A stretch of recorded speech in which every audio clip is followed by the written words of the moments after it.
ஒன்றிய அரசு தன்னுடைய பட்ஜெட்டை தாக்கல் பண்ணியிருக்கிறது. பொதுவாக பீகார், ஆந்திரா பட்ஜெட் அப்படின்னு சொல்லி தான் கடந்த பட்ஜெட்டுகளை குறிப்பிட்டிருந்தாங்க. இந்த முறை தமிழ்நாடு அப்படின்ற பெயர் இடம்பெற்றிருப்பதை பார்க்க முடிகிறது. ஆனா, ஒரு பக்கம் இத மோடி அரசு இது ஒரு 2047 வளர்ச்சிக்கான ஒரு பட்ஜெட் அப்படின்னு சொல்லி மாறுதட்டி கொள்கிறது. இன்னொரு பக்கம் முதலமைச்சர் இது தமிழ்நாட்டுக்கு எந்த ஒரு அறிவிப்புமே கொடுக்கல அப்படின்னு சொல்லிட்டு அவர் சொல்லியிருக்கிறார். கனிமொழி அவர்களுமே தமிழ்நாட்டுடைய வளங்களை கொள்ளையடிப்பதற்கான பட்ஜெட்டா தான் இருக்கே தவிர, தேர்தலை மையப்படுத்தி கூட ஒரு அறிவிப்புமே இல்லையே அப்படின்னு சொல்லி அவங்களுடைய அதிருப்தியை வெளியிட்டிருக்கிறாங்க. எப்படி பார்க்குறீங்க?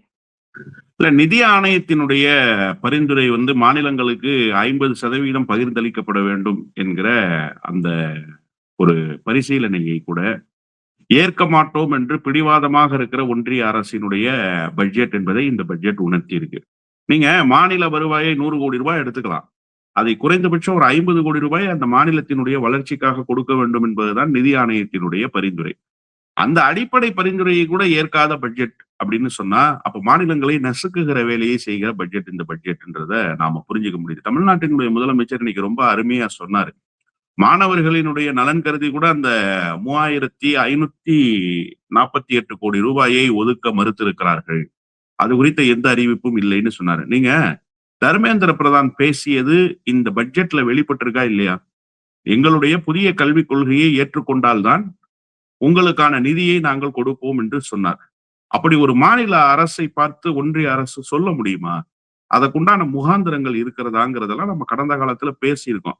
ஆனா நான் அதிகாரத்தினுடைய உச்சாணி கொம்பில் இருக்கிற காரணத்தால் அதை செய்வேன் என்று அதிகார மமதையோடு இந்த அரசு இன்றைக்கு அந்த பட்ஜெட்ல சொல்லி இருக்கிறாங்க.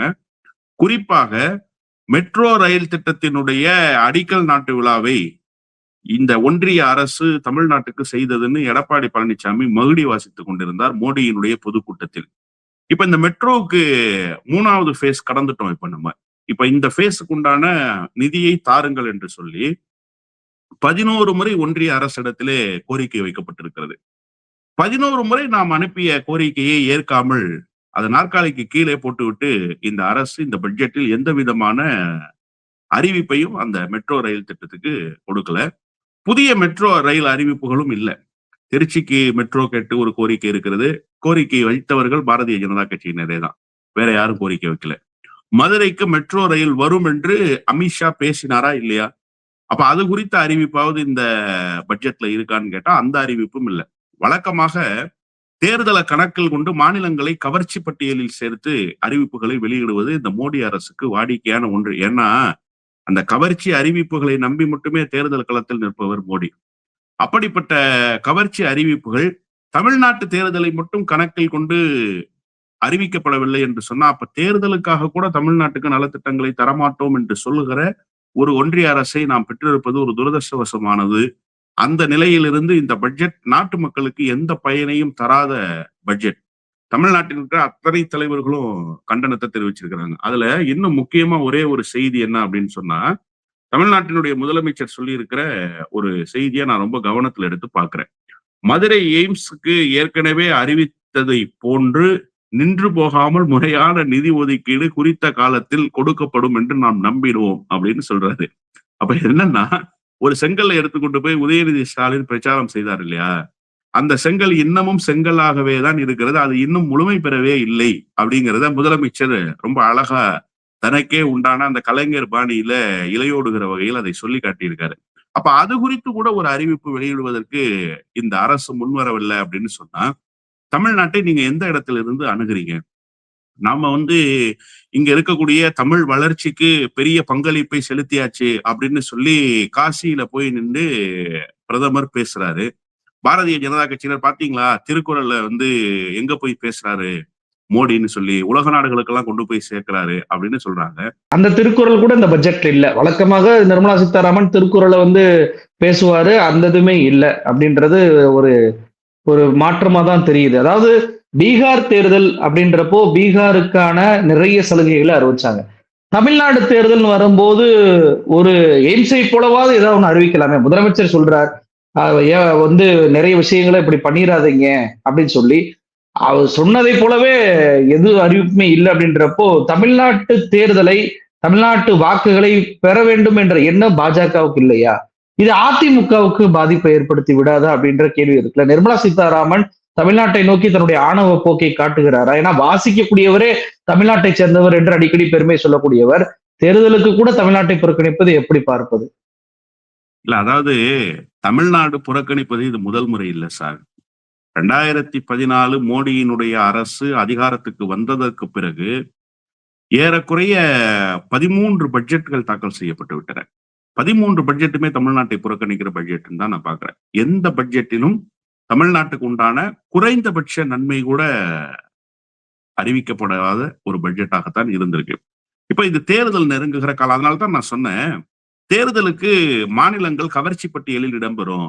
அந்த கவர்ச்சி பட்டியலில் கூட தமிழ்நாடு இடம்பெறவில்லை என்று சொன்னால் இவர்களுடைய மாற்றாந்தாய் மனப்பான்மை எப்படி இருக்குங்கிறது அதுக்கு தான் நான் முன்னாடியே சொன்னேன்.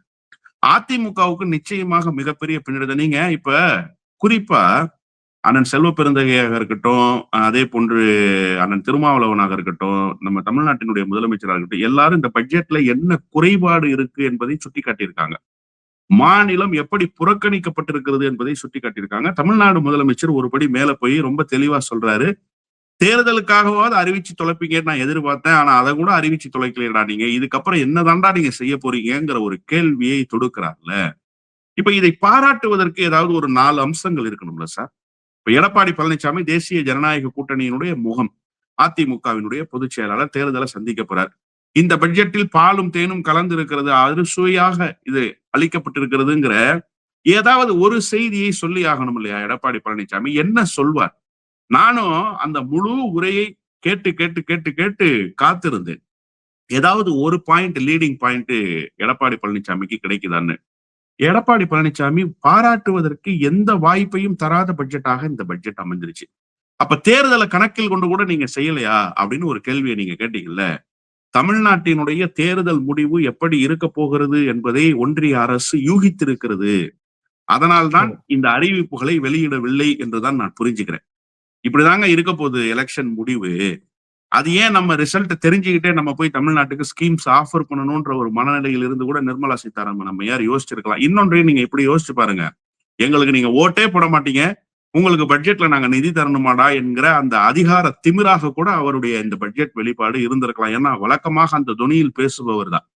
அவர் பேசுகிற போதே அப்படித்தான் பேசுவார். நீங்க எங்களுக்கு ஓட்டு போட்டீங்களா, யாருக்கு நீங்க ஓட்டு போட்டீங்களா, அங்கதானே கேட்கணும்ன்ற கேள்வி எல்லாம் வழக்கத்துக்கு மாறான, ஜனநாயகத்துக்கு முரணான கேள்விகளை எல்லாம் அந்த அம்மையார் கேட்கிற காட்சிகளை நாம பார்த்திருக்கோம்.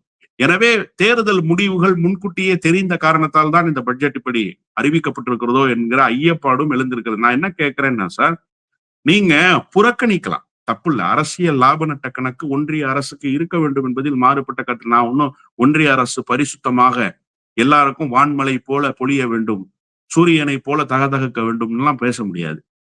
எல்லாருக்கும் ஒரு அரசியல் லாப நட்ட கணக்கு இருக்கு. குறைந்தபட்சம் இங்க நயனார் நாகேந்திரன் ஒரு எம்எல்ஏவா இருக்காரு, சரஸ்வதி ஒரு எம்எல்ஏவா இருக்காங்க, வானதி சீனிவாசன் ஒரு எம்எல்ஏவா இருக்காங்க. இவர்களை போல ஒரு 3 பேராவது சட்டமன்றத்துக்கு போகணுங்கிற கவலைப்பாடு உங்களுக்கு இருக்கா? நாளைக்கு தேர்தல் பிரச்சார காலத்துல என்னத்தை போய் சொல்லுவீங்க? எதை சொல்லி ஓட்டு கேட்பீங்க? இப்ப ஒரு பெரிய பட்டியலை எடுத்து போட்டாரு மோடி வந்தப்ப எடப்பாடி பழனிசாமி, இதை செய்தாரு அதை செய்தாருன்னு. அதெல்லாம் இந்த தமிழ்நாட்டுக்கு என்னவாக மாறி இருக்கு?